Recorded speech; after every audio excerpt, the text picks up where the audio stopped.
Good afternoon, ladies and gentlemen. It's an honor to speak here at this forum today. We are the Nelsons.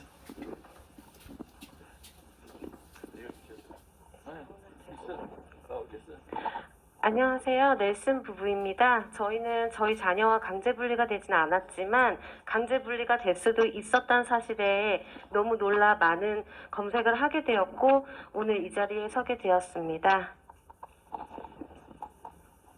First, we have a presentation on the right to discipline children in the United States. As of 2022, all 50 states in the United States recognize parents' right to discipline their children, as long as the discipline is appropriate and does not constitute abuse. Generally, in the United States, corporal punishment is allowed to be used by parents if it doesn't leave any scars, bruises, or any other lasting marks on the child's body. It is not prohibited and is recognized as an appropriate discipline.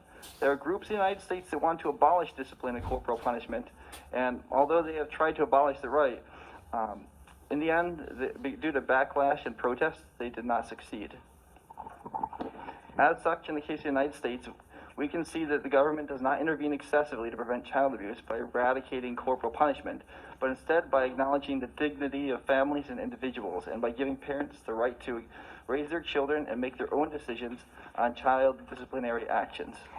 네, 먼저 부모의 훈육권에 대해 말씀을 드리겠습니다. 2022년 현재 미국의 전 50개 모든 주는 부모의 훈육권을 인정하고 있고요. 적당하고 적절한 훈육은 학대로 보고 있지 않습니다. 통상 미국에서는 아동의 신체에 어떠한 상흔이나 멍이 존재하지 않는 선에서 부모가 내리는 체벌은 금지 사항이 아니고 적절한 훈육의 과정으로 인정이 되고 있고요. 미국 내에서도 한국과 마찬가지로 훈육과 체벌을 없애자는 단체들이 항상 존재해 왔었지만 체벌권을 없애기 위해 많은 노력을 또 했었어요. 하지만 결국 많은 부모들의 반발과 항의로 인해 승소할 수 없었습니다. 미국은 아동학대를 근절하고 예방하되 가정과 개인의 존엄성을 인정하고 국민 개개인의 자녀 양육 방식과 자녀 징계 결정권을 부모에게 부여함으로써 정부가 과도하게 개입하지 않는 것을 볼 수 있었습니다. Next, I would like to discuss the abolition of the right to discipline children in Korea.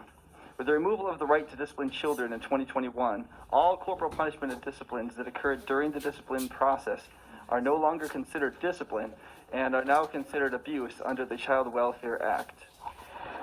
한국은 2021년 자녀 징계권이 삭제되어 훈육 과정에서 일어난 모든 체벌들과 훈육들은 아동복지법에 근거하여 더 이상 훈육이 아닌 학대로 간주되고 있습니다. 이것은 여느 부모의 사소한 잔소리조차 아동이 일시적으로 학대가 느꼈다면 학대로 판단되어지고 있는 아주 위험한 실정입니다. Now I would like to compare child abuse case judgments between Korea and the United States. The reporting rate of child abuse in the United States is very high. Reporters are obliged to report when a case of suspected child abuse is discovered. That is, when there are unexplained bruises or scars or parts of the body that shouldn't be present on the child. When suspecting child abuse, they typically look for a combination of old and new bruises. If you look at page 65, you will see statistics from 2019 in the United States. There were 4.4 million suspected child abuse cases and involving 7.9 million children. The reason that there were more children than there were reports is because there are usually more than one child per family. Among the reports, 45.5% of referrals were screened out. It did not receive an investigation. The remaining 54.5% of the referrals were screened in. 65,000 of the children were determined to be victims of child abuse. That's 8.3% of the total children referred. Of those victims, over 199,000 children were sent to foster care. Only 2.5% of the total 7.88 million children referred. If you look at page 66, this is an excerpt from the main statistics on child abuse in 2020, released by the Korean Ministry of Health and Welfare.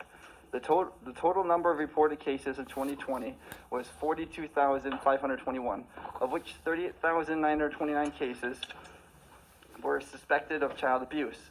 And of those cases, 30,905 were determined to be child abuse cases. And of those cases made up about 79.4% of the suspected cases and 72.7% of the total total cases. Among them, 3,926 children were removed from their homes. These 3,926 children represent about 9.2% of the total reported cases. In Korea, when a child is suspected to be a victim of child abuse, the probability of determined to be a case of child abuse is significantly higher than in the United States. 네, 아동학대 판정 사례입니다. 미국의 아동학대 신고율은 굉장히 높습니다. 대부분 신고 의무자들의 신고로서 아동학대가 의심되는 사안이 발견되었을 때 신고 의무자들은 신고를 필히해야 하기 때문인데요. 안내드린 책자 65페이지 통계 자료를 보시면 미국 2019년 한 해 동안 437만 8천 건의 신고 전화를 받았으며 788만 400명의 아이들이 연관되었습니다. 그중 45.5%의 신고는 선제 선별되어서 조사 자체를 받지 않았으며 신고 건수의 54.5%는 조사 또는 응급조치 및 대안적 대응을 받은 것으로 보고되었습니다. 즉, 약 790만 명의 아이들 중 아동학대 판단에 해당되는 아동은 약 8.3%였으며 신고된 790만 명의 아동 중 아동의 2.5%만이 분리조치가 이루어진 것을 볼 수 있겠습니다. 다음 66페이지에서 나온 지표는 한국보건복지부에서 공개한 2020년 아동학대 주요 통계에서 발췌한 내용입니다. 2020년 집계된 총 신고 건수는 42,521건으로 나타났으며 그중 아동학대 판단 사례는 39,905건으로 약 72.7%에 달하는 학대 판단률을 보입니다. 그중 3,926명의 아동들이 분리조치가 되었는데요. 이는 신고 건수 대비 분리율 9.2%입니다. 한국에서 아동학대로 의심을 받을 시에는 학대 판단을 받을 확률 또한 미국에 비해 높다는 것을 확인할 수 있었습니다. Next, I would like to discuss U.S. laws on child removal by state. Although child protection laws in the United States are very similar, each state tends to be slightly different. However, most of them are similar in context, so you can refer to that part slightly different in one big frame. Usually in the United States, rather than pursuing children's institutionalization, the emphasis is placed on fostering family and relatives, encouraging children to grow up in an environment similar to that of their home. In Texas, within 30 days of the removal, CPS is required to give notice to adult relatives of the child on both the mother's and father's sides, letting them know that the child has been removed from their home and asking them to get involved. In New York State, promotion of family notification, surrogate parents, and fostering relatives is similar to Texas above. The family court requires an immediate investigation to find the child's relatives within 30 days or less.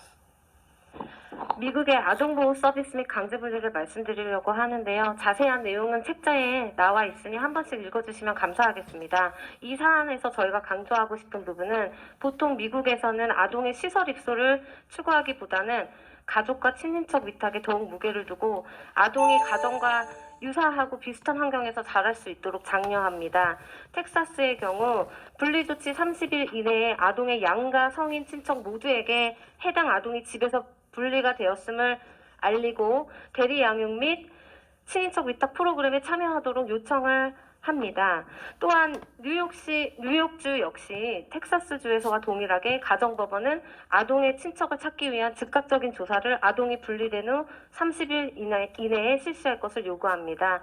이렇듯 미국은 아동의 시설 입소와 시설 생활을 장려하기보다 조부모나 친인척 의 보살핌을 해당 아동이 받을 수 있도록 정부가 기여한다고 볼 수 있겠습니다. In California, even if a caseworker honestly believes that a child must be removed from danger, CPS cannot just decide to take the child away. For a removal to be lawful, caseworkers must receive a court order. This can be done by providing sufficient evidence to the court that show the Supreme Court holds that parents have fundamental rights to make decisions regarding the companionship, care, and management of their children. Under the 14th Amendment, familial association rights ensures that the families are able to live together without government interference, except in emergencies. Essentially, parents have the constitutional right to resist state intervention in their family. Before the removal of a child, CPS is required to conduct a reasonable investigation, provide a reason to prove that the child is in immediate danger, attempt to resolve the danger through alternative measures, obtain a warrant before removing the child. It is unlawful to remove the child if CPS fails to meet these requirements. 미국의 모든 주들의 공통적인 부분은 미 헌법의 보장입니다. 사회복지사가 아동을 위험에서 구출해야 한다고 믿는다 하더라도 아동보호국은 아동의 분리를 결정할 수 없습니다. 분리가 합법적이려면 사회복지사가 법원 명령을 받아야 하고 또 법원에 아동학대를 입증하기 충분한 증거를 제공해야 하는데요. 미국 대법원은 부모가 자녀와의 관계, 보살핌 및 관리에 대한 결정을 내릴 기본 권리가 있다고 판결을 했으며 미 수정헌법 제14조에 따라 가족연합의 권리는 가족이 긴급 상황을 제외하고 정부의 간섭 없이 함께 살 수 있도록 보장합니다. Lastly, I would like to discuss false reports. Unlike in Korea, there are penalties for false reporting in the United States. In most states, filing a false report is illegal. It's actually a felony, and there are penalties. This is in the case in 45 to 46 of the 50 states. 다음으로는 미국의 아동학대 허위 신고에 따른 법적 제재에 대해 말씀드립니다. 미국의 대다수의 주들도 한국과 마찬가지로 의무 신고자들이 신고를 안 했을 경우 법적 처벌에 처해집니다. 하지만 대다수의 주들은 한국에는 없는 아동학대 허위 신고에 대한 법적 제재도 동시에 존재하고 있음을 확인할 수 있는데요. 4-5개의 주들을 제외한 대부분의 주들에서 허위 신고는 불법이며 법적 처벌에 처해집니다. 허위 신고에 대한 아무런 법적 제재 없이 무조건적 신고를 장려하는 한국과 달리 아동학대 허위 신고에 따른 제재도 가함으로써 억울한 피해자와 그 가족을 예방하고 더 나아가 불필요한 아동보호국의 인력 낭비를 최소화하는 것을 각 주 정부들은 도모합니다. In our opinion, separation should be the last resort. Korea should process cases that are not urgent and dangerous in a similar fashion to the United States. Rather than excessive and hasty temporary segregation measures, the first and foremost step for CPS workers should be to identify the presence or absence of abuse, and they should be quick and accurate. They should have to provide the court with sufficient evidence to prove the allegations for separation to occur. Child abuse referrals should be handled more objectively. Rather than forcing separation by submitting evidence that is irrelevant to the child abuse, allegations such as the house not being in good order, pictures of bruises or scrapes that were obtained when the child was playing, should not be used. A process to prove the existence of abuse must be required. 마지막으로 저희가 전하고 싶은 의견은 강제 분리는 최후의 조치가 되어야 한다고 생각합니다. 한국도 미국과 마찬가지로 급박하고 위험한 상황이 아닌 사례 및 사안에 대해서는 섣부른 임시적 분리 조치를 남발하기보다는 학대의 유무 파악이 제일 먼저 빠르고 정확하게 되어야 하며 분리를 강행할 시에는 아동보호 전문기관 직원 및 학대 전담 공무원 등은 분리가 꼭 이루어져야 하는 것에 상응하는 충분한 증거를 제출하여 분리를 증명을 해야 할 것입니다. 단순히 집안이 정리가 안 되어 있다고 분리를 한다거나 아동이 놀다가 다친 다리의 멍 또는 상흔 등의 사진을 증거로 해당 아동학대와 무관한 증거를 제출하여 분리를 강행할 것이 아니라 해당 아동학대 건에 더욱 객관적이고 확실한 학대 유무 입증 절차가 필요하다는 것입니다. 지금은 아동학대 행위자와 행위 의심자 또한 변론할 수 있는 기회가 없습니다. 오랜 시간 기다리며 기억이 없는 법정의 심리가 열리기까지를 기다리는 것은 무고한 부모와 시설에 있는 아동들에게는 너무나 가혹한 형벌입니다. 대부분의 미국의 법원들처럼 강제분리 이후로부터 며칠 또는 몇 주 이내에 가능한 빠른 시일 내에 해당 사안들의 심리를 열어 행위 의심자를 변론할 수 있는 기회를 주고 만약 억울하게 강제분리 조치를 받은 것이라면 해당 아동들은 가정으로 빠르게 돌아올 수 있도록 하는 것이 바람직해 보입니다. 이 사안에서 가장 큰 피해자 또한 역시 바로 아동들입니다. 빠른 조치라 믿고 강행하는 즉각분리와 아동의 시설 입소는 결코 아동의 복지를 위한 제도가 아님을 우리 모두 인식하는 계기가 되었으면 합니다. 여기 계신 모든 분들께 감사드립니다. 이상입니다.